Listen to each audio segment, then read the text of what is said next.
So Breitling have just added a new watch to their pretty popular and generally quite well regarded Premier B09 Chronograph collection.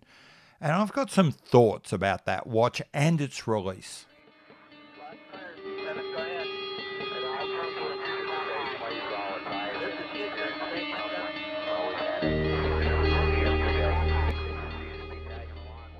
Hi, I'm Pete McConville. Welcome to my channel. What I do here is overthink, overanalyze, and just talk way too much about watches, far more than they probably deserve.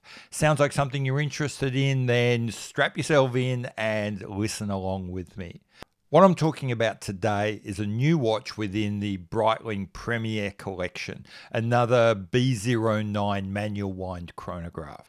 These B09 chronographs were released back in 2021. There were two variations, a pistachio green steel and a silver dialed red gold version.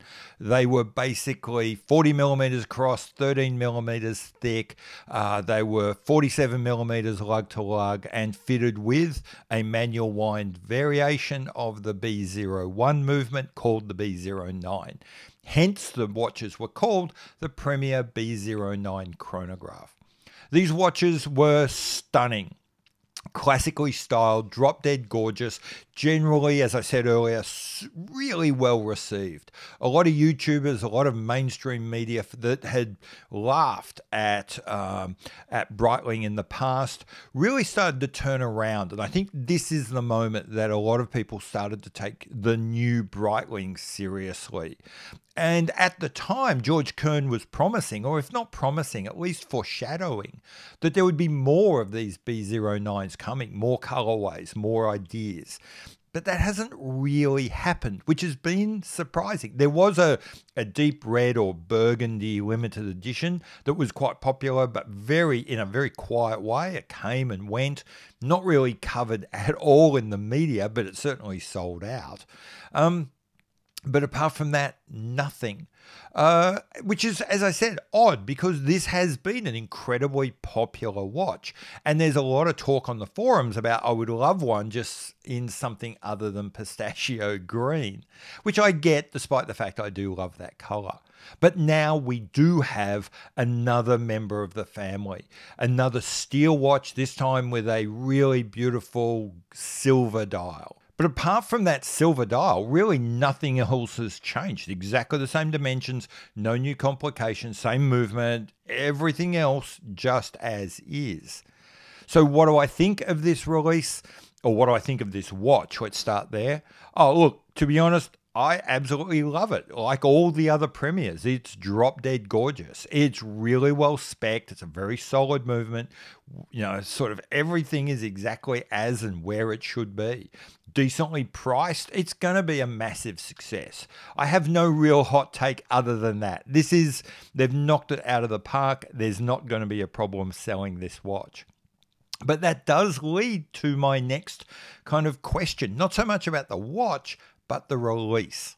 Because you see, if this was a Tudor, we would have started getting leaks a couple of months ago. We would have started getting teasers probably a few weeks ago. People would have been flown to Zermatt or somewhere really expensive, got all hyped up. There would have been this massive palaver, and then they would have given us a new dial color. Whereas, on the other hand, what Breitling did is just sort of slip it quietly out onto the website and then step away. No one has covered this. The only reason I saw it is because I picked up a comment in a Revolution interview with George Kern saying that this watch was coming. And I thought, you know what, I'll keep an eye on the site. Revolution, who did the bloody interview, don't even seem to know it's there and haven't covered it. So what gives? Why is Breitling doing this and how do we read their behavior? I had some ideas, but I was afraid that as something of a Breitling guy, something of a Breitling fan, I would kind of put my thumb on the scale and be a bit prejudiced and read it in an overly positive way. So I put it to you, and I asked you, my dear viewers, via a poll on my website, did you think this was a baller move? Did you think it was just competent and how these sorts of releases should, in a perfect world, be handled? On the other hand, did you think it was incompetent, that a decent watch company would have had a press release? Or ultimately, did you think that this was a sign of a company afraid, not comfortable with how their new watch might be received? I was actually pretty relieved that 81% of you kind of agreed with me that this is overall a positive move. 34% of you reckon that this is just a baller move showing a lot of confidence. 47% of you, so nearly half the audience, thinks this is actually just how colorways, new colorways should be treated. They don't deserve even a press release. They should just roll out. I'm not sure if I'd go that far. About 14% of you, so that's about 1 in 6, say that this is a sign of incompetence, that there should always be some kind of press release around any kind of novelty, which is an interesting thought because a lot of people, as you see, nearly half the people think that that should not happen. So we've got a really interesting tension there in expectations. 2%, which is basically maybe 2 people, possibly 3 people out of 130 odd, felt that this was a sign of a lack of confidence.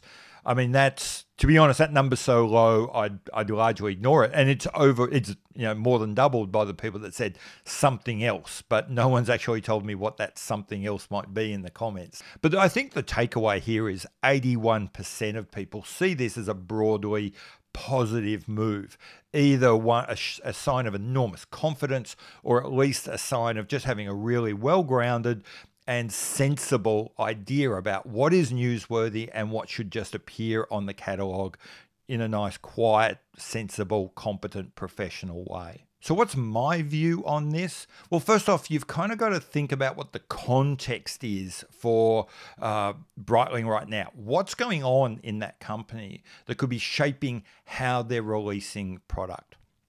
So the first thing is they are releasing a lot of product. They have overhauled their entire catalog. They've been bringing out whole new collections. And I think in a world where you are bringing out whole new collections, whole new presentations of your brand, you do tend to think of these one-off dial changes as pretty minor stuff.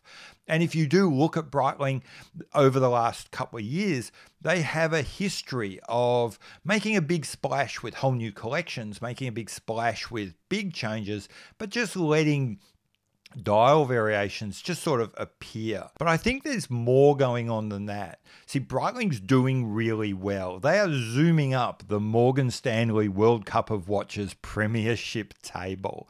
They've gone from like 19th to 9th in just a few years. They've gone from 1 and a bit % of the market to like 3 or 4% of the market in the same time. And during that time, they're also rationalizing their movements, getting rid of a lot of the third-party stuff and replacing it with in-house chronographs. On top of that, there are really strong rumors that Breitling is working hard on having an in-house 3-hander ready for 2024. Given that we're almost halfway through 2023, you'd have to imagine that means they're well deep into the sort of the development of that movement. There's probably prototypes being built. There's probably factories being finalized. There will be watchmakers being trained. There'll be robots being programmed. All that stuff will be going on. This is going to be an organization which is under a bit of personnel stress and probably doesn't have a whole lot of watchmaking resources to spare. Finally, Breitling, for the last 5 or 6 years, has been making this big deal about being a new kind of luxury, about being accessible and casual and inclusive. That's been what they're after for so long. To go and make a big splash about a watch that they can't necessarily back up, they can't necessarily sell in bulk, finding themselves with lots of sellouts or waiting lists, would work against what they've been trying to say. And so you can understand why in that context they might not want to make such a big deal about a watch that they're releasing now.